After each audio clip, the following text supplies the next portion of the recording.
46वां अध्याय। श्री सुखदेव जी कहते हैं, परीक्षित, उद्धव जी वृषणी वंशियों में एक प्रधान पुरुष थे। वे साक्षात बृहस्पति जी के शिष्य और परम बुद्धिमान थे। उनकी महिमा के संबंध में इससे बढ़कर और कौन सी बात कही जा सकती कि वे भगवान श्री कृष्ण के प्यारे सखा तथा मंत्री भी थे। एक दिन शरणागतों के सारे दुख हर लेने वाले भगवान श्री कृष्ण ने अपने प्रिय भक्त और एकांत प्रेमी उद्धव जी का हाथ अपने हाथ में लेकर कहा, सौम्य स्वभाव उद्धव, तुम ब्रज में आओ। वहाँ मेरे पिता माता नंद बाबा और यशोदा मैया हैं। उन्हें आनंदित करो। और गोपियाँ मेरे विरह की व्याधि से बहुत ही दुखी हो रही हैं। उन्हें मेरे संदेश सुनाकर उसे वेदना से मुक्त करो। प्यारे उद्धव, गोपियों का मन नित्य निरंतर मुझ में लगा रहता है। उनके प्राण, उनका जीवन, उनका सर्वस्व मैं ही हूँ। मेरे लिए उन्होंने अपने पति पुत्र आदि सभी सगे संबंधियों को छोड़ दिया है। उन्होंने बुद्धि से भी मुझी को अपना प्यारा, अपना प्रीतम नहीं अपना आत्मा मान रखा है। मेरा यह व्रत है कि जो लोग मेरे लिए लौकिक और परलौकिक धर्मों को छोड़ देते हैं, उनका भ्रमण पोषण मैं स्वयं करता हूँ। प्रिय उद्धव, मैं उन गोपियों का परम प्रीतम हूँ। मेरे यहाँ चले आने से वे मुझे दूरस्थ मानती है और मेरा स्मरण करके अत्यंत मोहित हो रहती हैं। बार बार मूर्छित हो जाती हैं। वे मेरे विरह की व्यथा से विलग हो रही हैं। प्रतिक्षण मेरे लिए उत्कंठित रहती हैं। मेरी गोपियाँ, मेरी प्रियसियाँ इस समय बड़े ही कष्ट और यत्न से अपने प्राणों को किसी प्रकार रख रही हैं। मैंने उनसे कहा था कि मैं आऊँगा, वही उनके जीवन का आधार है उद्धव, और मैं क्या कहूँ, मैं भी उनकी आत्मा हूँ। वे नित्य निरंतर मुझ में ही तन्मय रहती हैं। श्री सुखदेव जी कहते हैं, परीक्षित, जब भगवान श्री कृष्ण ने यह बात कही तब उद्धव जी बड़े आदर से अपने स्वामी का संदेश लेकर रथ पर सवार हुए और नंदगांव के लिए चल पड़े। परम सुंदर उद्धव जी सूर्यास्त के समय नंद बाबा के ब्रज में पहुँचे। उस समय जंगल में गाय लौट रही थी। उनके खुरों के आघात से इतनी धूल उड़ रही थी कि उनका रथ ढक गया था। ब्रज भूमि में ऋतुमयी गौओं के लिए मत वाले सांड आपस में लड़ रहे थे। उनकी गर्जना से सारा ब्रज गूंज रहा था। थोड़े दिन की ब्याई हुई गौएं अपने थनों से भारी भार से दबी होने पर भी अपने अपने बछड़ों की ओर दौड़ रही थी। सफ़ेद रंग के बछड़े इधर उधर उछल कूद मचाते हुए बहुत ही भले मालूम होते थे। गाय दूहने की घर घर ध्वनि से और बांसुरियों की मधुर टेर से अब भी ब्रज की अपूर्व शोभा हो रही थी। गोपी और गोप सुंदर सुंदर वस्त्र तथा गहनों से सज धज कर श्री कृष्ण तथा बलराम जी के मंगलमय चरित्रों का गान कर रहे थे और इस प्रकार ब्रज की शोभा और भी बढ़ गई थी। गोपों के घरों में अग्नि, सूर्य, अतिथि, गौ, ब्राह्मण और देवताओं पितरों की पूजा की हुई थी। धूप की सुगंध चारों ओर फैल रही थी और दीपक जगमगा रहे थे। उन घरों को पुष्पों से सजाया गया था। ऐसे मनोहर गृहों से सारा ब्रज और भी मनोरथ हो रहा था। चारों ओर वन पंक्तियां फूल से लद रही थी। पक्षी चहक रहे थे और भौरे गुजार कर रहे थे। वहाँ जल और स्थल दोनों ही कमलों के वन में शोभायमान थे और हंस, बत्तख आदि पक्षी वन में विहार कर रहे थे। जब भगवान श्री कृष्ण के प्यारे अनुचर उद्धव जी ब्रज में आए तब उनसे मिलकर नंद बाबा बहुत ही प्रसन्न हुए। उन्होंने उद्धव जी को गले लगाकर उनका वैसे ही सम्मान किया मानो स्वयं भगवान श्री कृष्ण आ गए हों। समय पर उत्तम अन्न का भोजन कराया और जब वे आराम से पलंग पर बैठ गए, सेवकों ने पांव दबाकर पंखा झलकर उनकी थकावट दूर कर दी। तब नंद बाबा ने उनसे पूछा, परम भाग्यवान उद्धव जी, अब हमारे सखा सुखदेव जी जेल से छूट गए। उनके आत्मीय स्वजन तथा पुत्र आदि उनके साथ हैं।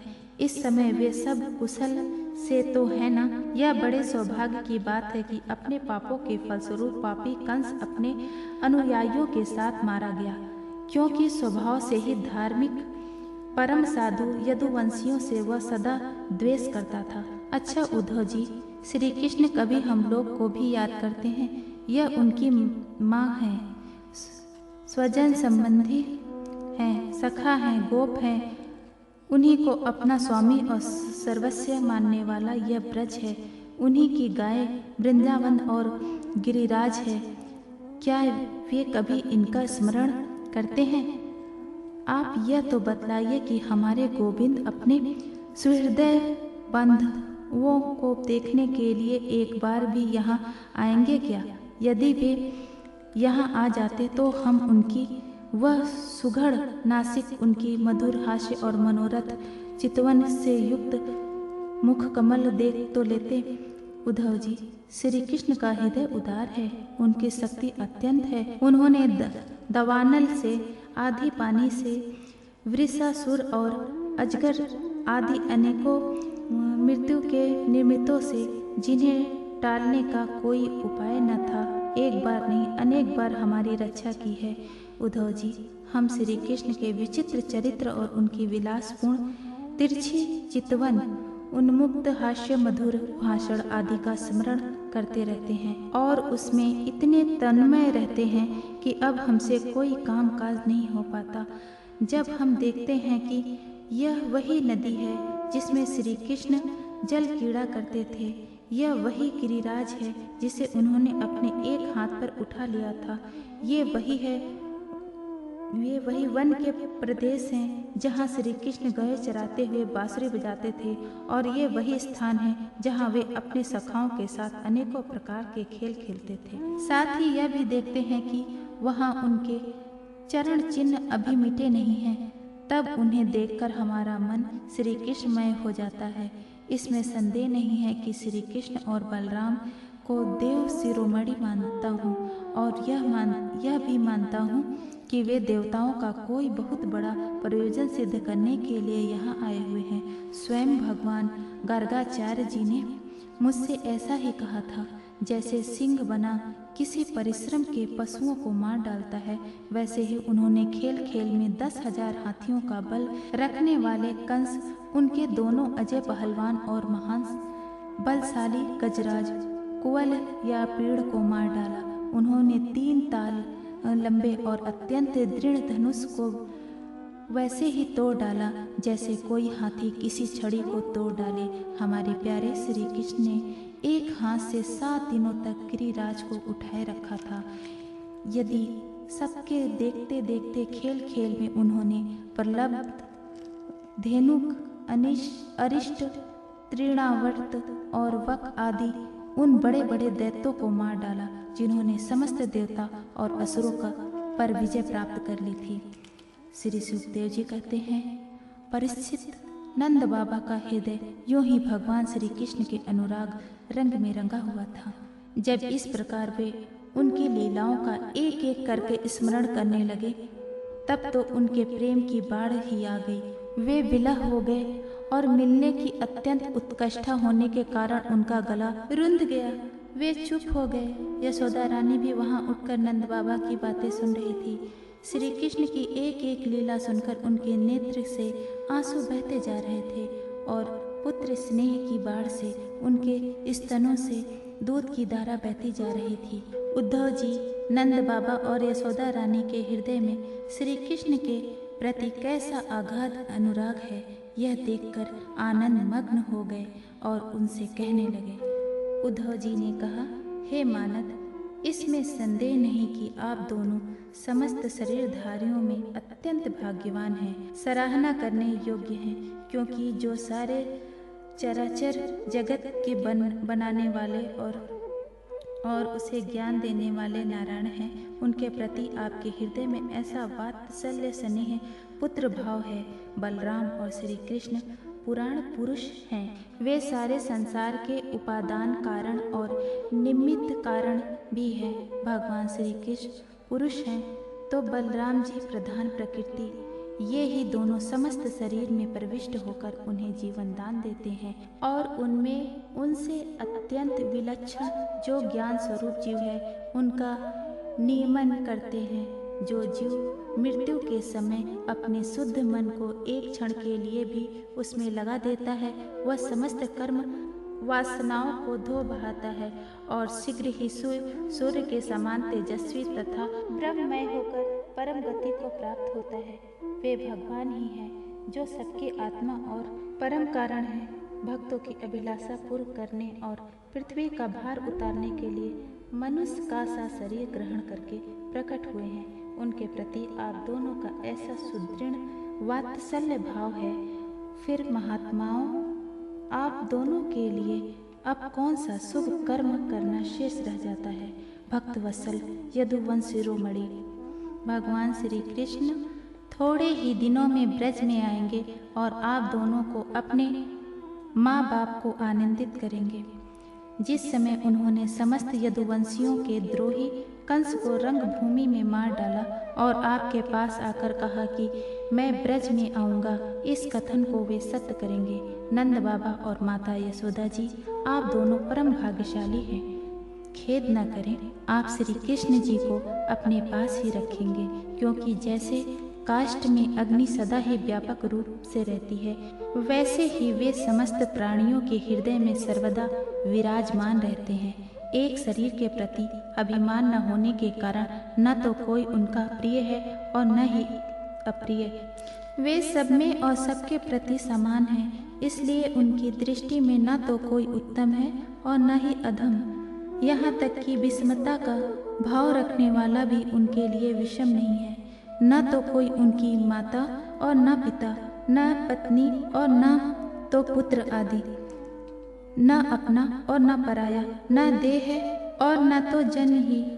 इस लोक में उनका कोई कर्म नहीं है, फिर भी वे साधुओं के परित्राण के लिए, लीला करने के लिए देवादि, सात्विक, मत्यादि, तामस एवं मनुष्य आदि मिश्र योनियों में शरीर धारण करते हैं। भगवान अजन्मा है, उसमें प्रकृति, सत्व, रज आदि में से एक भी गुण नहीं है। इस प्रकार इन गुणों से अतीत होने पर भी लीला के लिए खेल खेल में वे सत्व, रज और तम इन तीनों गुणों को स्वीकार कर लेते हैं और उनके द्वारा जगत की रचना, पालन और संहार करते हैं। जब बच्चे घुमरी परेता खेलने लगते हैं या मनुष्य वेग से चक्कर लगाने लगते हैं, तब उन्हें सारी पृथ्वी घूमती हुई जान पड़ती है। वैसे ही वास्तव में सब कुछ करने वाला चित्त ही है, परंतु उस चित्त में अध बुद्धि हो जाने के कारण भ्रमवश उसे आत्मा अपना मैं समझ लेने के कारण जीव अपने को कर्ता समझने लगता है। भगवान श्री कृष्ण केवल आप दोनों के ही पुत्र नहीं हैं, वे समस्त प्राणियों के आत्मा, पुत्र, पिता, माता और स्वामी भी हैं। बाबा जो कुछ देखा या सुना जाता है, वह चाहे भूत के संबंध रखता हो, वर्तमान से अथवा भविष्य से, स्थावर हो या जघन्य हो, महान हो अथवा अल्प हो, ऐसी कोई वस्तु ही नहीं है जो भगवान श्री कृष्ण से पृथक हो। बाबा श्री कृष्ण के अतिरिक्त ऐसी कोई वस्तु नहीं है जिसे वस्तु कह सके। वास्तव में सब वे ही हैं, वे ही परमार्थ सत्य है। परीक्षित भगवान श्री कृष्ण के सखा उद्धव और नंद बाबा इसी प्रकार आपस में बात करते रहे और वह रात बीत गई। कुछ रात शेष रहने पर गोपियां उठी। दीपक जलाकर उन्होंने घर की दहलीजियों पर वास्तुदेव का पूजन किया, अपने घरों को झाड़ बुहार कर साफ किया और फिर दही मतने लगी। गोपियों की कलाइयों में कंगन शोभायमान हो रहे थे। रस्सी खींचते समय वे बहुत भली मालूम हो रही थी। उनके नितंब रत्न और गले के हार हिल रहे थे। कानों में कुंडल हिल हिलकर उनके कुमकुम मंडित कपोलों की लालिमा बढ़ा रहे थे। उनके आभूषणों की मड़ियाँ दीपक की ज्योति से और भी जगमगा रही थी और इस प्रकार वे अत्यंत शोभा से प्रसन्न होकर दही मथ रही थी। उस समय गोपियाँ कमल नयन भगवान श्री कृष्ण के मंगलमय चरित्रों का गान कर रही थी। उनका वह संगीत दही मतने की ध्वनि से मिलकर और भी उद्भव हो गया तथा सर्वलोक तक जा पहुँचा, जिसकी स्वर लहरी सब ओर फैलकर दिशाओं का अमंगल मिटा देती है। जब भगवान भुवन भास्कर का उदय हुआ तब ब्रजंगनाओं ने देखा कि नंद बाबा के दरवाजे पर एक सोने का रथ खड़ा है। वे एक दूसरे से पूछने लगी, यह किसका रथ है? किसी गोपी ने कहा, कंस का प्रयोजन सिद्ध करने वाला अक्रूर ही तो कहीं फिर नहीं आ गया है, जो कमल नयन प्यारे श्याम सुंदर को यहाँ से मथुरा ले गया था। किसी दूसरी गोपी ने कहा, क्या अब वह हमें ले जाकर अपने मरे हुए स्वामी कंस का पिंड दान करेगा? अब यहाँ उसके आने का और क्या प्रयोजन हो सकता है? ब्रजवासी स्त्रियां इसी प्रकार आपस में बातचीत कर रही थी कि उसी समय नित्य कर्म से निवृत्त 47वां अध्याय उद्धव तथा गोपियों की बातचीत और भ्रमर गीत। श्री सुखदेव जी कहते हैं, परीक्षित, गोपियों ने देखा कि श्री कृष्ण के सेवक उद्धव जी की आकृति और वेशभूषा श्री कृष्ण से मिलती जुलती है। घुटनों तक लंबी लंबी भुजाएं हैं, नूतन कमल दल के समान कोमल नेत्र हैं, शरीर पर पीतांबर धारण किए हुए हैं, गले में कमल पुष्पों की माला है, कानों में मणि जड़ित कुंडल झलक रहे हैं और मुखारबिंद अत्यंत प्रफुल्लित है। पवित्र मुस्कान वाली गोपियों ने आपस में कहा, ये पुरुष देखने में तो बड़ा सुंदर है, परंतु ये है कौन? कहां से आया है? किसका दूत है? इसने श्री कृष्ण जैसी वेशभूषा क्यों धारण कर रखी है? सब की सब गोपियां उनका परिचय प्राप्त करने के लिए अत्यंत उत्सुक हो गईं और उनमें से बहुत सी पवित्र कीर्ति भगवान श्री कृष्ण के तथा उनके सेवक सखा उद्धव जी को चारों ओर से घेरकर खड़ी हो गई। जब उन्हें मालूम हुआ ये तो रमा रमण भगवान श्री कृष्ण का संदेश लेकर आए हैं, तब उन्होंने विनय से झुककर सलज हास्य चितवन और मधुर वाणी आदि से उद्धव जी का अत्यंत सत्कार किया तथा एकांत में आसन पर बैठाकर वे उनसे इस तरह कहने लगी, उद्धव जी, हम जानती हैं कि आप यदुनाथ के पार्षद हैं, उन्हीं का संदेश लेकर यहाँ पधारे हैं। आपके स्वामी ने अपने माता पिता को सुख देने के लिए आपको यहाँ भेजा है, अन्यथा हमें तो अब इस नंद गांव में गौ के रहने की जगह में उनके स्मरण करने योग्य कोई भी वस्तु दिखाई नहीं पड़ती। माता पिता आदि सगे संबंधियों का स्नेह बंधन तो बड़े बड़े ऋषि मुनि भी बड़ी कठिनाई से छोड़ पाते हैं।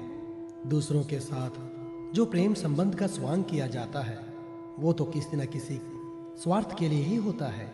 बहरों का पुष्पों से और पुष्पों का स्त्रियों से ऐसा ही स्वार्थ का प्रेम संबंध होता है।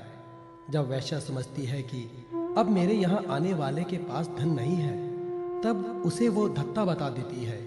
जब प्रजा देखती है कि ये राजा हमारी रक्षा नहीं कर सकता, तब वो उसका साथ छोड़ देती है।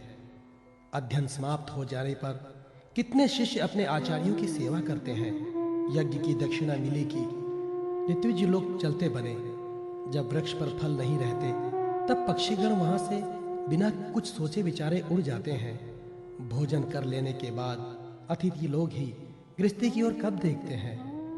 वन में आग लगी कि पशु भाग खड़े हुए। चाहे स्त्री के हृदय में कितना ही अनुराग हो, जार पुरुष अपना काम बना लेने के बाद उलट कर भी तो नहीं देखता। परीक्षित, गोपियों की मन, वाणी और शरीर श्री कृष्ण में तल्लीन थे। जब भगवान श्री कृष्ण के दूत बनकर उद्धव जी ब्रज आए, तब वे उनसे इस प्रकार कहते कहते ये भूल ही गए कि कौन सी बात किस तरह किसके सामने कहनी चाहिए। भगवान श्री कृष्ण ने बचपन से लेकर किशोर अवस्था तक जितनी भी लीलाएं की थी, उन सबकी याद करके गोपियां उनका गान करने लगी।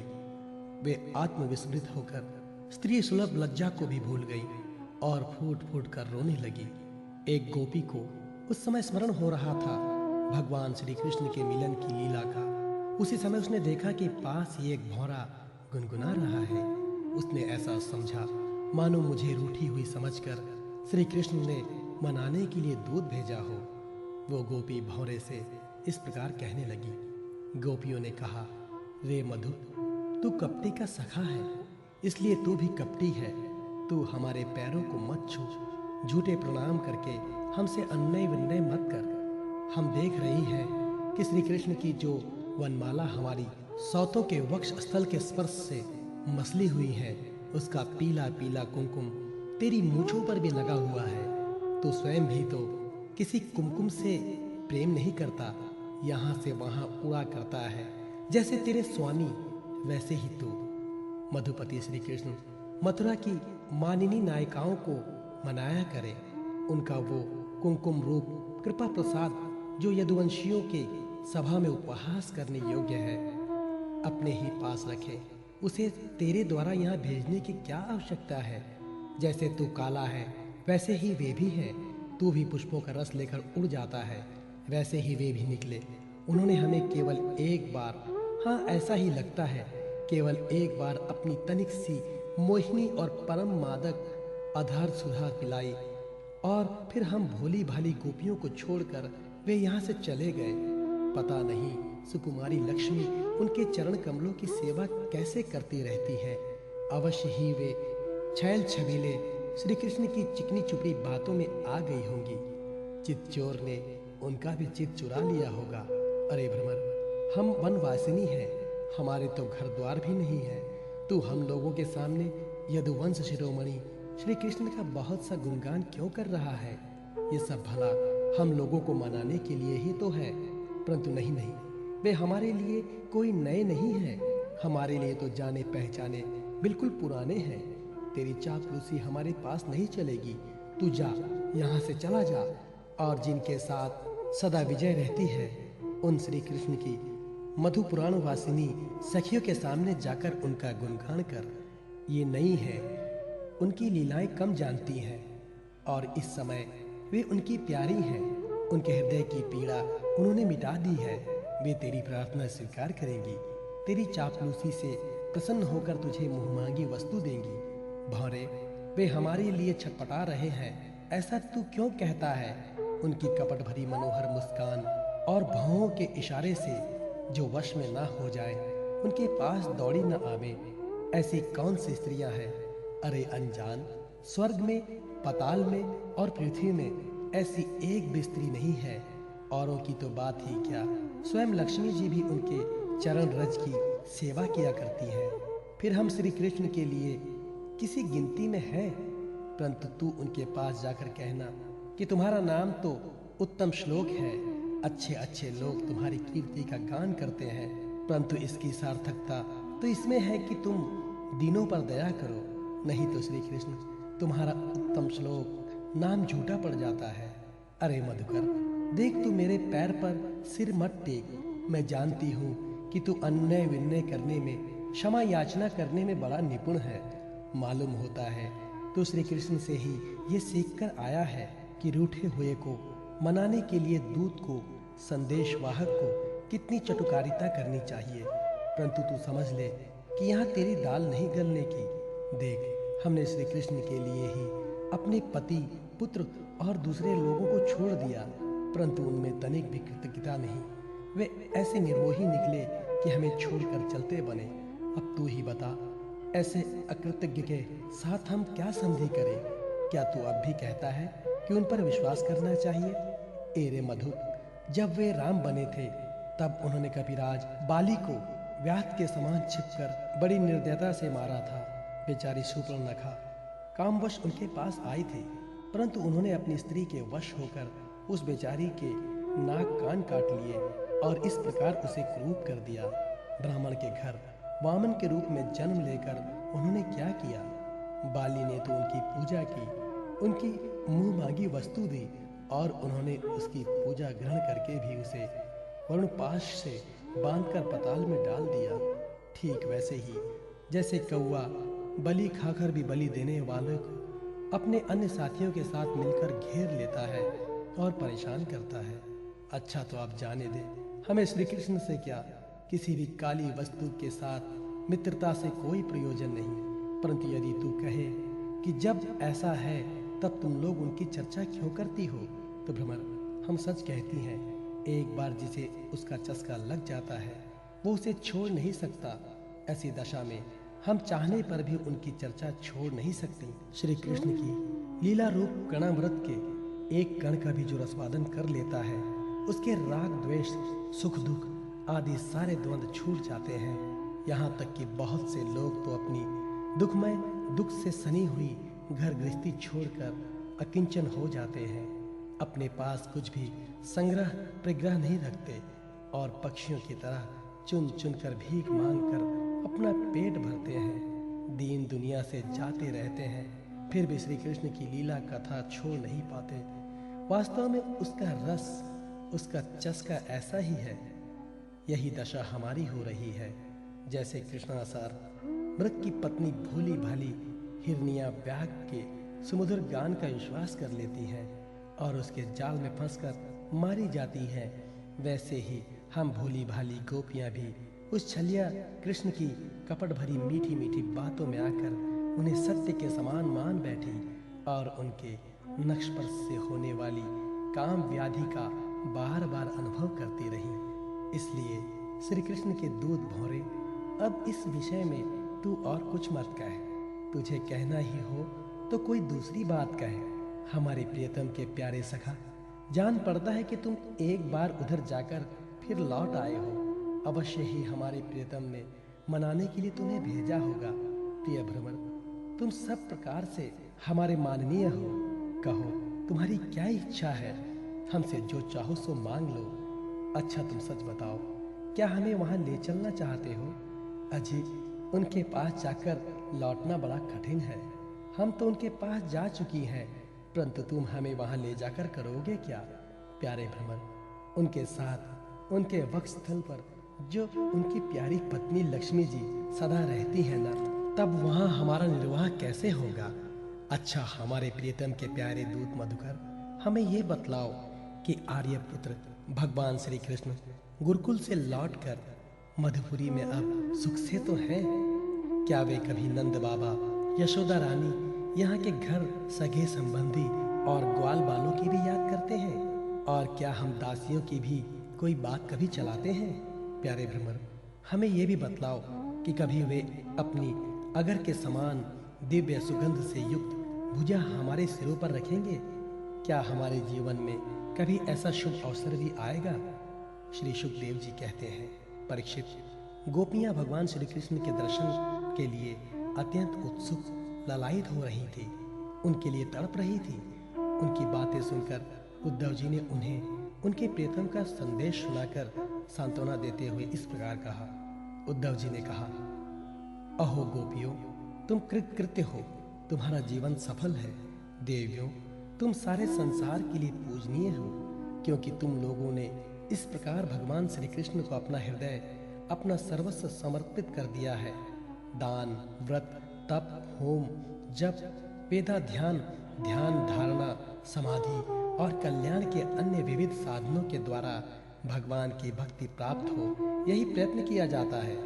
ये बड़े सौभाग्य की बात है कि तुम लोगों ने पवित्र कीर्ति भगवान श्री कृष्ण के प्रति वही सर्वोत्तम प्रेम भक्ति प्राप्त की है और उसी का आदर्श स्थापित किया है, जो बड़े बड़े ऋषि मुनियों के लिए भी अत्यंत दुर्लभ है। सचमुच ये कितने सौभाग्य की बात है कि तुमने अपने पुत्र, पति, देह, स्वजन और घरों को छोड़कर पुरुषोत्तम भगवान श्री कृष्ण को, जो सबके परम पति हैं, पति के रूप में वर्ण किया। महाभाग्यवती गोपियों, भगवान श्री कृष्ण के वियोग से तुमने उन इंद्रियातीत परमात्मा के प्रति वो भाव प्राप्त कर लिया है जो सभी वस्तुओं के रूप में उनका दर्शन करता है। तुम लोगों का वो भाव मेरे सामने भी प्रकट हुआ। ये मेरे ऊपर तुम देवियों की बड़ी ही दया है। मैं अपने स्वामी का गुप्त काम करने वाला दूत हूँ। तुम्हारी प्रियतम भगवान श्री कृष्ण ने तुम लोगों को परम सुख देने के लिए ये प्रिय संदेश भेजा है। कल्याणियों, वही लेकर मैं तुम लोगों के पास आया हूँ। अब उसे सुनो। भगवान श्री कृष्ण ने कहा है, मैं सबका उपादान कारण होने से सबकी आत्मा हूँ, सब में अनुगत हूँ, इसलिए मुझसे कभी भी तुम्हारा वियोग नहीं हो सकता। जैसे संसार के सभी भौतिक पदार्थों में आकाश, वायु, अग्नि, जल और पृथ्वी, ये पांचों भूत व्याप्त हैं। इन्हीं से सब वस्तुएं बनी है और यही उन वस्तुओं के रूप में है। वैसे ही मैं मन, प्राण, पंचभूत, इंद्रिय और उनके विषयों का आश्रय हूँ। वे मुझ में हैं, मैं उनमें हूँ। और सच पूछो तो मैं ही उनके रूप में प्रकट हो रहा हूँ। मैं ही अपनी माया के द्वारा भूत, इंद्रिय और उनके विषयों के रूप में होकर उनका आश्रय बन जाता हूँ तथा स्वयं निमित्त भी बनकर अपने आप को ही रचता हूँ, पालता हूँ और समेट लेता हूँ। आत्मा माया और माया के कार्यों से पृथक है। वो विशुद्ध ज्ञान स्वरूप जड़ प्रकृति, अनेक जीव तथा अपने ही आवंतर भेदों से रहित सर्वदा शुद्ध है। कोई भी गुण उसका स्पर्श नहीं कर पाते। माया की 3 वृत्तियां हैं, सुषुप्त, स्वप्न और जागृत। उनके द्वारा वो अखंड अनंत भूत स्वरूप आत्मा कभी प्राज्ञ तो कभी तेजस और कभी विश्व रूप से प्रतीत होता है। मनुष्य को चाहिए कि वो समझे कि स्वप्न में दिखने वाले पदार्थों के समान ही जागृत अवस्था में इंद्रियों के विषय भी प्रतीत हो रहे हैं। वे मिथ्या है, इसलिए उन विषयों का चिंतन करने वाले मन और इंद्रियों को रोक ले और मानो सोकर उठा हो। इस प्रकार जगत के विषयों को त्याग कर मेरा साक्षात्कार करे। जिस प्रकार सभी नदियां घूम फिरकर समुद्र में पहुंचती हैं, उसी प्रकार मनस्वी पुरुषों का वेदाभ्यास, योग साधना, आत्मनात्म विवेक, त्याग, तपस्या, इंद्रिय संयम और सत्य आदि समस्त धर्म मेरी प्राप्ति में ही समाप्त होते हैं। सबका सच्चा फल है मेरा साक्षात्कार, क्योंकि वे सब मन को निरुद्ध करके मेरे पास पहुंचते हैं। गोपियों, इसमें संदेह नहीं है कि मैं तुम्हारे नयनों का ध्रुव तारा हूँ, तुम्हारा जीवन सर्वस्व हूँ। किंतु मैं जो तुमसे इतना दूर रहता हूँ, उसका कारण है वो यही कि तुम निरंतर मेरा ध्यान कर सको। शरीर से दूर रहने पर भी मन से तुम मेरे सानिध्य का अनुभव करो। अपना मन मेरे पास रखो, क्योंकि स्त्रियों और अन्य नए प्रेमियों का चित्त अपने परदेशी प्रियतम जितना निश्चल भाव से लगा रहता है, उतना आंखों के सामने पास रहने वाले प्रियतम में नहीं लगता। अशेष वृत्तियों से रहित संपूर्ण मन मुझ में लगाकर जब तुम लोग मेरा अनुस्मरण करोगी, तब शीघ्र ही सदा के लिए मुझे प्राप्त हो जाओगी।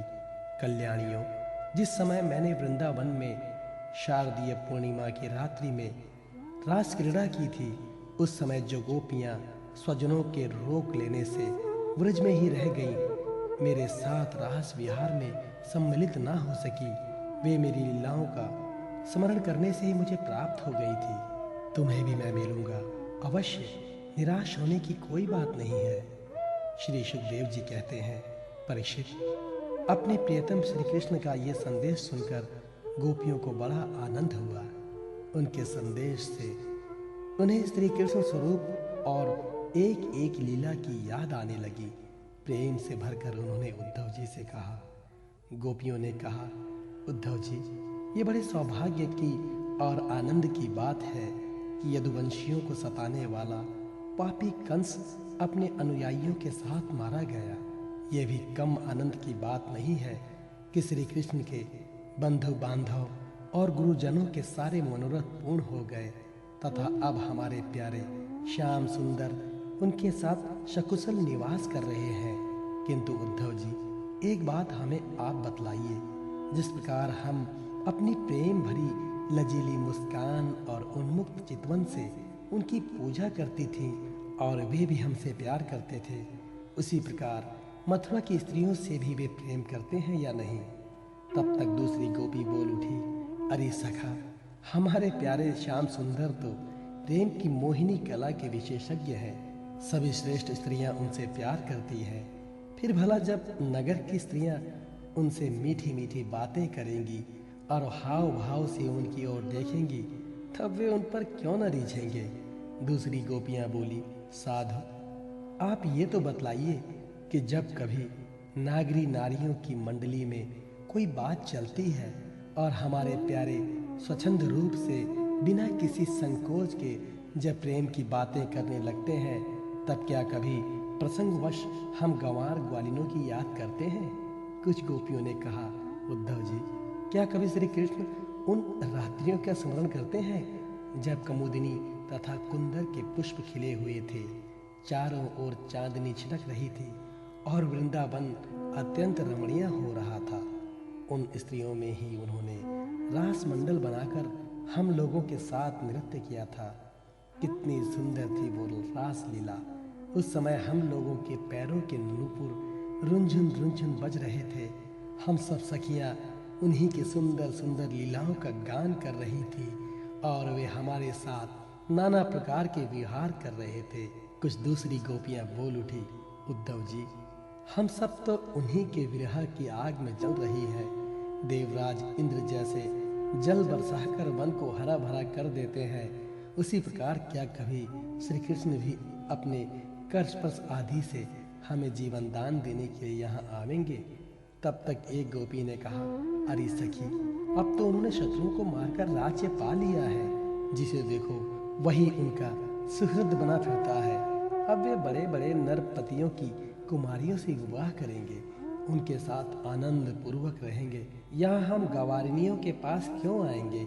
दूसरी गोपी ने कहा, नहीं सखी, महात्मा श्री कृष्ण तो स्वयं लक्ष्मीपति हैं, उनकी सारी कामनाएं पूर्ण ही हैं, वे कृत्य हैं। हम वनवासिनी ग्वालिनों अथवा दूसरी राजकुमारियों से उनका कोई प्रयोजन नहीं है।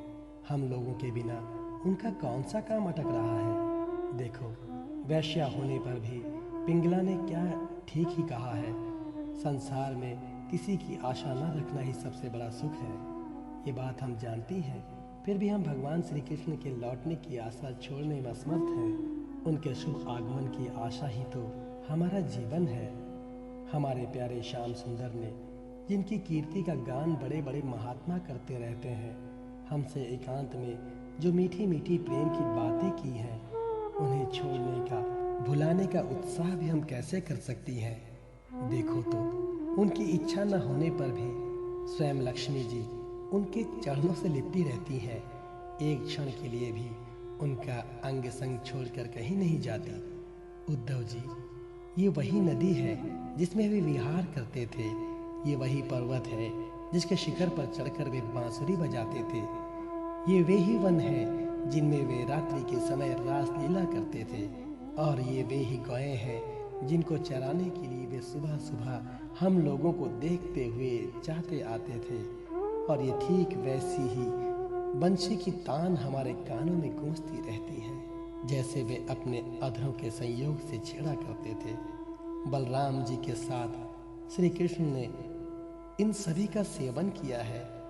यहाँ का एक एक प्रदेश, एक एक धूलि कण उनके परम सुंदर चरण कमलों से चिन्हित है। इन्हें जब जब हम देखती हैं, सुनती हैं, दिन भर यही तो करती रहती हैं, तब तब वे हमारे प्यारे श्याम सुंदर नंद नंदन को हमारे नेत्रों के सामने लाकर रख देती है।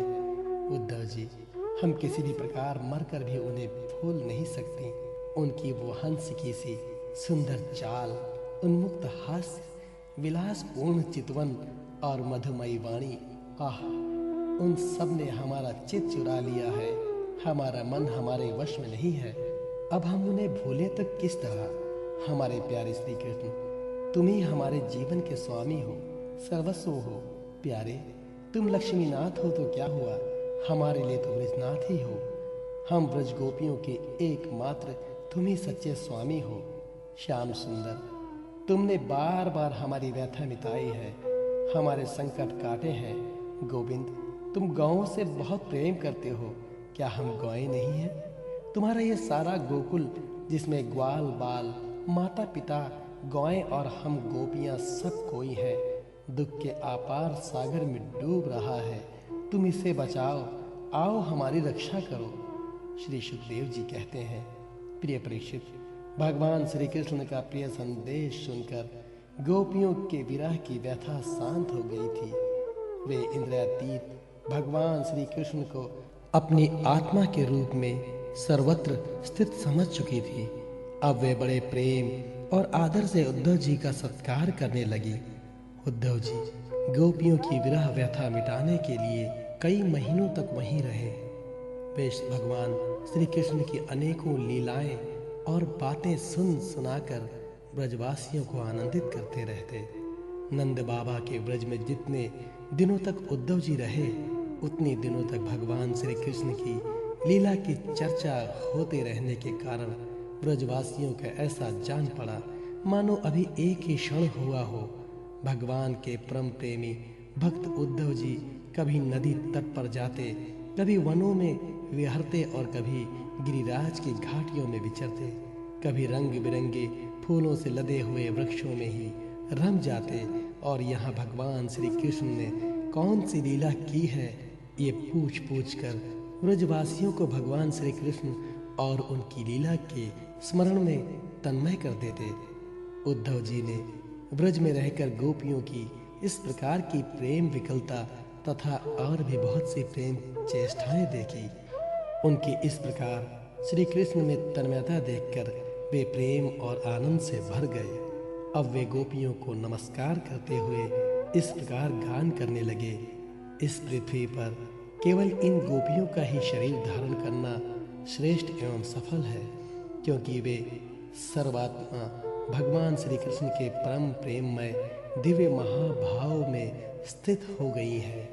प्रेम की ये ऊंची से ऊंची स्थिति संसार के भय से भीत मुमुक्षु जनों के लिए ही नहीं, अपितु बड़े बड़े मुनियों, मुक्त पुरुषों तथा हम भक्त जनों के लिए भी अभी वांछनीय ही है।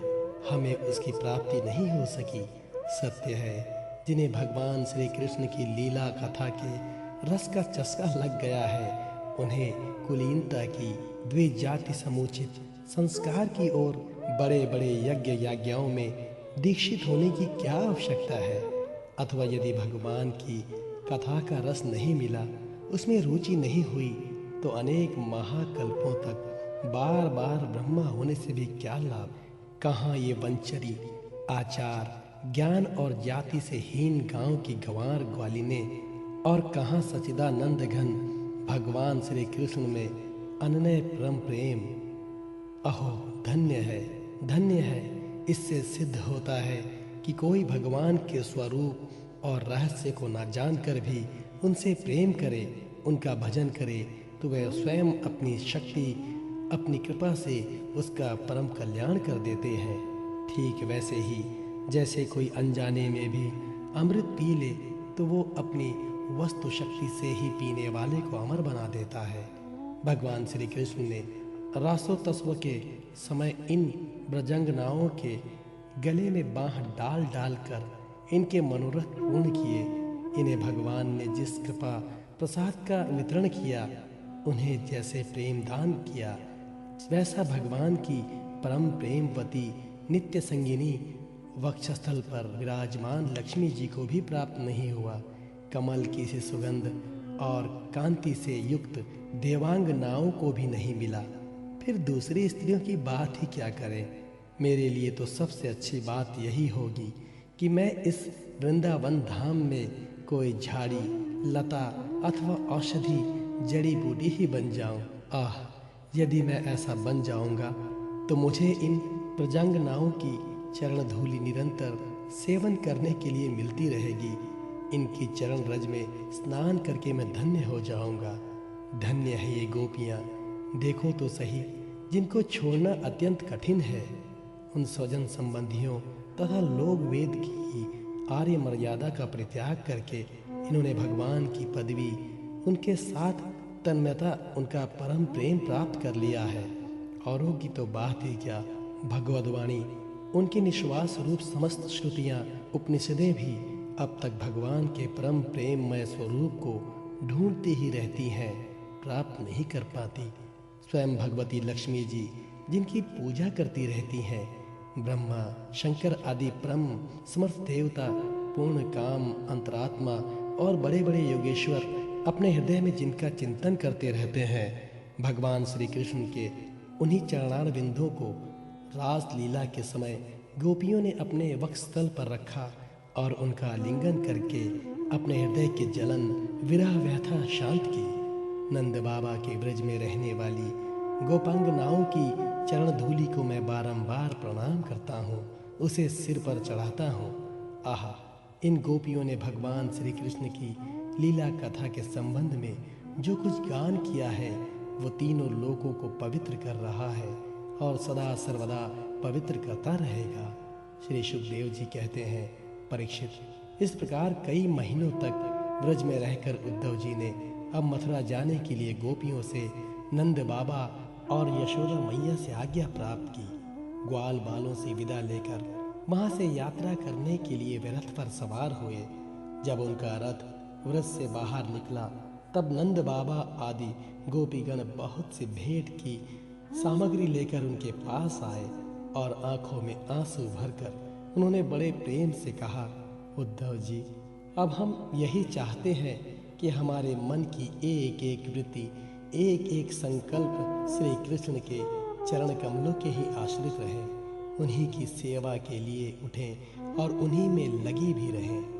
हमारी वाणी नित्य निरंतर उन्हीं के नामों का उच्चारण करती रहे और शरीर उन्हीं को प्रणाम करे, उन्हीं की आज्ञा पालन और सेवा में लगा रहे। उद्धव जी, हम सच कहते हैं, हमें मोक्ष की इच्छा बिल्कुल नहीं है। हम भगवान की इच्छा से अपने कर्मों के अनुसार चाहे जिस योनि में जन्म लें, वहाँ शुभ आचरण करें, दान करें और उसका फल यही पावे कि हमारे अपने ईश्वर श्री कृष्ण में हमारी प्रीति उत्तरोत्तर बढ़ती रहे। प्रिय परीक्षित, नंद बाबा आदि गोपों ने इस प्रकार श्री कृष्ण भक्ति के द्वारा उद्धव जी का सम्मान किया। अब वे भगवान श्री कृष्ण के द्वारा सुरक्षित मथुरापुरी में लौट आए। वहां पहुंचकर उन्होंने भगवान श्री कृष्ण को प्रणाम किया और उन्हें ब्रजवासियों की प्रेममयी भक्ति का उद्रेक जैसा उन्होंने देखा था कह सुनाया। इसके बाद नंद बाबा ने भेंट की जो सामग्री दी थी वो उनको वासुदेव जी, बलराम जी और राजा उग्रसेन को दे दी। 48वां अध्याय। भगवान का कुब्जा और अक्रूर जी के घर जाना। श्री सुखदेव जी कहते हैं, परीक्षित, तदनंतर सबके आत्मा तथा सब कुछ देखने वाले भगवान श्री कृष्ण अपने से मिलन की आकांक्षा रखकर व्याकुल हुई कुब्जा का प्रिय करने, उसे सुख देने की इच्छा से उसके घर गए। कुब्जा का घर बहुमूल्य सामग्रियों से संपन्न था। उसमें श्रृंगार रस का उद्दीपन करने वाली बहुत सी साधन सामग्री भी भरी हुई थी। मोती की झालरें और स्थान स्थान पर झंडियां भी लगी हुई थीं। चंदोवे तने हुए थे, सेजें बिछाई हुई थीं और बैठने के लिए बहुत सुंदर सुंदर आसन लगाए हुए थे। धूप की सुगंध फैल रही थी, दीपक की शिखाएं जगमगा रही थीं। स्थान स्थान पर फूलों के हार और चंदन रखे हुए थे। भगवान को अपने घर आते देख कुब्जा तुरंत हड़बड़ाकर अपने आसन से उठ खड़ी हुई और सखियों के साथ आगे बढ़कर उसने विधि पूर्वक भगवान का स्वागत सत्कार किया। फिर श्रेष्ठ आसन आदि देकर विविध उपचारों से उनकी विधि पूर्वक पूजा की। कुब्जा ने भगवान के परम भक्त उद्धव जी की भी समुचित रीति से पूजा की, परंतु वे उसके सम्मान के लिए उसका दिया हुआ आसन छूकर धरती पर ही बैठ गए। अपने स्वामी के सामने उन्होंने आसन पर बैठना उचित न समझा। भगवान श्री कृष्ण सच्चिदानंद स्वरूप होने पर भी लोकाचार का अनुकरण करते हुए तुरंत उसकी बहुमूल्य सेज पर जा बैठे।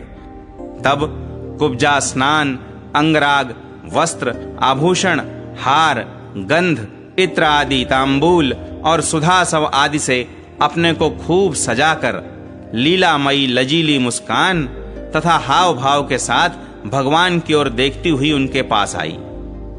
कुब्जा नवीन मिलन के संकोच से कुछ झिझक रही थी। तब श्याम सुंदर श्री कृष्ण ने उसे अपने पास बुला लिया और उसकी कंकण से सुशोभित कलाई पकड़कर अपने पास बैठा लिया और उसके साथ क्रीड़ा करने लगे। परीक्षित, कुब्जा ने इस जन्म में केवल भगवान को अंगराग अर्पित किया था। उसी एक शुभ कर्म के फलस्वरूप उसे ऐसा अनुपम अवसर मिला। कुब्जा भगवान श्री कृष्ण के चरणों को अपने काम संतप्त हृदय, वक्षस्थल और नेत्रों पर रखकर उनकी दिव्य सुगंध लेने लगी और इस प्रकार उसने अपने हृदय की सारी आधि व्याधि शांत कर ली। वक्षस्थल से सटे हुए आनंद मूर्ति प्रियतम श्याम सुंदर का अपनी दोनों भुजाओं से गाढ़ आलिंगन करके कुब्जा ने दीर्घ काल से बढ़े हुए विरह ताप को शांत किया। परीक्षित, कुब्जा ने केवल अंगराग समर्पित किया था, उतने से ही उसे उन सर्वशक्तिमान भगवान की प्राप्ति हुई जो कैवल्य मोक्ष के अधीश्वर हैं और जिनकी प्राप्ति अत्यंत कठिन है। परंतु उस दुर्भगा ने उन्हें प्राप्त करके भी व्रज गोपियों की भांति सेवा न मांगकर यही मांगा, प्रियतम, आप कुछ दिन यहीं रहकर मेरे साथ क्रीड़ा कीजिए, क्योंकि हे कमल नयन, मुझसे आपका साथ नहीं छोड़ा जाता। परीक्षित, भगवान श्री कृष्ण सबका मान रखने वाले और सर्वेश्वर हैं। उन्होंने अभीष्ट वर देकर उसकी पूजा स्वीकार की और फिर अपने प्यारे भक्त उद्धव जी के साथ अपने सर्व सम्मानित घर पर लौट आए। परीक्षित, भगवान ब्रह्मा आदि समस्त ईश्वरों के भी ईश्वर हैं। उनको प्रसन्न कर लेना भी जीव के लिए बहुत ही कठिन है। जो कोई उन्हें प्रसन्न करके उनसे विषय सुख मांगता है, वह निश्चय ही दुर्बुद्धि है, क्योंकि वास्तव में विषय सुख अत्यंत तुच्छ नहीं के बराबर है। तदनंतर एक दिन सर्वशक्तिमान भगवान श्री कृष्ण बलराम जी और उद्धव जी के साथ अक्रूर जी की अभिलाषा पूर्ण करने और उनसे कुछ काम लेने के लिए उनके घर गए। अक्रूर जी ने दूर से ही देख लिया कि हमारे परम बंधु मनुष्य लोक शिरोमणि भगवान श्री कृष्ण और बलराम जी आदि पधार रहे हैं। वे तुरंत उठकर आगे गए तथा आनंद से भरकर उनका अभिनंदन और आलिंगन किया। अक्रूर जी ने भगवान श्री कृष्ण और बलराम जी को नमस्कार किया तथा उद्धव जी के साथ उन दोनों भाइयों ने भी उन्हें नमस्कार किया। जब सब लोग आराम से आसनों पर बैठ गए, तब अक्रूर जी उन लोगों की विधिवत पूजा करने लगे। परीक्षित, उन्होंने पहले भगवान के चरण धोकर चरणोदक सिर पर धारण किया और फिर अनेकों प्रकार की पूजा सामग्री, दिव्य वस्त्र, गंध, माला और श्रेष्ठ आभूषणों से उनका पूजन किया। सिर झुकाकर उन्हें प्रणाम किया और उनके चरणों को अपनी गोद में लेकर दबाने लगे। उसी समय उन्होंने विनयावनत होकर भगवान श्री कृष्ण और बलराम जी से कहा, भगवन, यह बड़े ही आनंद और सौभाग्य की बात है कि पापी कंस अपने अनुयायियों के साथ मारा गया। उसे मारकर आप दोनों ने यदुवंश को बहुत बड़े संकट से बचा लिया है तथा उन्नत और समृद्ध किया है। आप दोनों जगत के कारण और जगत रूप आदि पुरुष हैं। आपके अतिरिक्त और कोई वस्तु नहीं है, न कारण और न तो कार्य। परमात्मन, आपने ही अपनी शक्ति से इसकी रचना की है और आप ही अपनी काल, माया आदि शक्तियों से इसमें प्रविष्ट होकर जितनी भी वस्तुएं देखी और सुनी जाती हैं, उनके रूप में प्रतीत हो रहे हैं। जैसे पृथ्वी आदि कारण तत्वों से ही उनके कार्य स्थावर जंगम शरीर बनते हैं, वे उनमें अनुप्रविष्ट से होकर अनेक रूपों में प्रतीत होते हैं, परंतु वास्तव में वे कारण रूप ही हैं। इसी प्रकार हैं तो केवल आप ही, परंतु अपने कार्य रूप जगत में स्वेच्छा से अनेक रूपों में प्रतीत होते हैं। यह भी आपकी एक लीला ही है। प्रभो, आप रजोगुण, सत्वगुण और तमोगुण रूप अपनी शक्तियों से क्रमशः जगत की रचना, पालन और संहार करते हैं, किंतु आप उन गुणों से अथवा उनके द्वारा होने वाले कर्मों से बंधन में नहीं पड़ते, क्योंकि आप शुद्ध ज्ञान स्वरूप हैं। ऐसी स्थिति में आपके लिए बंधन का कारण ही क्या हो सकता है? प्रभो, स्वयं आत्मवस्तु में स्थूल देह, सूक्ष्म देह आदि उपाधियां न होने के कारण न तो उसमें जन्म मृत्यु है और न किसी प्रकार का भेदभाव। यही कारण है कि न आप में बंधन है और न मोक्ष। आप में अपने अपने अभिप्राय के अनुसार बंधन या मोक्ष की जो कुछ कल्पना होती है, उसका कारण केवल हमारा अविवेक ही है। आपने जगत के कल्याण के लिए यह सनातन वेद मार्ग प्रकट किया है। जब जब इसे पाखंड पथ से चलने वाले दुष्टों के द्वारा क्षति पहुंचती है, तब तब आप शुद्ध सत्वमय शरीर ग्रहण करते हैं। प्रभो, वही आप इस समय अपने अंश श्री बलराम जी के साथ पृथ्वी का भार दूर करने के लिए यहां वसुदेव जी के घर अवतीर्ण हुए हैं। आप असुरों के अंश से उत्पन्न नाम मात्र के शासकों की 100 अक्षौहिणी सेना का संहार करेंगे और यदुवंश के यश का विस्तार करेंगे। इंद्रियातीत परमात्मन, सारे देवता, पितर, भूतगण और राजा आपकी मूर्ति हैं। आपके चरणों की धोवन गंगा जी तीनों लोकों को पवित्र करती हैं। आप सारे जगत के एकमात्र पिता और शिक्षक हैं। वही आज आप हमारे घर पधारे। इसमें संदेह नहीं कि आज हमारे घर धन्य धन्य हो गए। उनके सौभाग्य की सीमा न रही। प्रभो, आप प्रेमी भक्तों के परम प्रियतम, सत्यवक्ता, अकारण हितु और कृतज्ञ हैं। जरा सी सेवा को भी मान लेते हैं। भला ऐसा कौन बुद्धिमान पुरुष है जो आपको छोड़कर किसी दूसरे की शरण में जाएगा? आप अपना भजन करने वाले प्रेमी भक्त की समस्त अभिलाषाएं पूर्ण कर देते हैं। यहां तक कि जिसकी कभी क्षति और वृद्धि नहीं होती, जो एक रस है, अपने उस आत्मा का भी आप दान कर देते हैं। भक्तों के कष्ट मिटाने वाले और जन्म मृत्यु के बंधन से छुड़ाने वाले प्रभो, बड़े बड़े योगीराज और देवराज भी आपके स्वरूप को नहीं जान सकते, परंतु हमें आपका साक्षात दर्शन हो गया। यह कितने सौभाग्य की बात है। प्रभो, हम स्त्री, पुत्र, धन, स्वजन, गेह और देह आदि के मोह की रस्सी से बंधे हुए हैं। अवश्य ही यह आपकी माया का खेल है।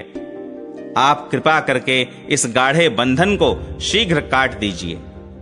श्री सुखदेव जी कहते हैं, परीक्षित, इस प्रकार भक्त अक्रूर जी ने भगवान श्री कृष्ण की पूजा और स्तुति की। इसके बाद भगवान श्री कृष्ण ने मुस्कुराकर अपनी मधुर वाणी से उन्हें मानो मोहित करते हुए कहा। भगवान श्री कृष्ण ने कहा, तात, आप हमारे गुरु, हितोपदेशक और चाचा हैं। हमारे वंश में अत्यंत प्रशंसनीय तथा हमारे सदा के हितैषी हैं। हम तो आपके बालक हैं और सदा ही आपकी रक्षा, पालन और कृपा के पात्र हैं। अपना परम कल्याण चाहने वाले मनुष्यों को आप जैसे परम पूजनीय और महाभाग्यवान संतों की सर्वदा सेवा करनी चाहिए। आप जैसे संत देवताओं से भी बढ़कर हैं, क्योंकि देवताओं में तो स्वार्थ रहता है, परंतु संतों में नहीं। केवल जल के तीर्थ, नदी, सरोवर आदि ही तीर्थ नहीं हैं। केवल मृत्तिका और शिला आदि की बनी हुई मूर्तियां ही देवता नहीं हैं। चाचा जी, उनकी तो बहुत दिनों तक श्रद्धा से सेवा की जाए तब वे पवित्र करते हैं, परंतु संत पुरुष तो अपने दर्शन मात्र से पवित्र कर देते हैं। चाचा जी, आप हमारे हितैषी, सुहृदों में सर्वश्रेष्ठ हैं। इसलिए आप पांडवों का हित करने के लिए तथा उनका कुशल मंगल जानने के लिए हस्तिनापुर जाइए। हमने ऐसा सुना है कि राजा पांडु के मर जाने पर अपनी माता कुंती के साथ युधिष्ठिर आदि पांडव बड़े दुख में पड़ गए थे। अब राजा धृतराष्ट्र उन्हें अपनी राजधानी हस्तिनापुर में ले आए हैं और वे वहीं रहते हैं। आप जानते ही हैं कि राजा धृतराष्ट्र एक तो अंधे हैं और दूसरे उनमें मनोबल की भी कमी है। उनका पुत्र दुर्योधन बहुत दुष्ट है और उसके अधीन होने के कारण वे पांडवों के साथ अपने पुत्रों जैसा समान व्यवहार नहीं कर पाते। इसलिए आप वहां जाइए और मालूम कीजिए कि उनकी स्थिति अच्छी है या बुरी। आपके द्वारा उनका समाचार जानकर मैं ऐसा उपाय करूंगा जिससे उन सुहृदों को सुख मिले।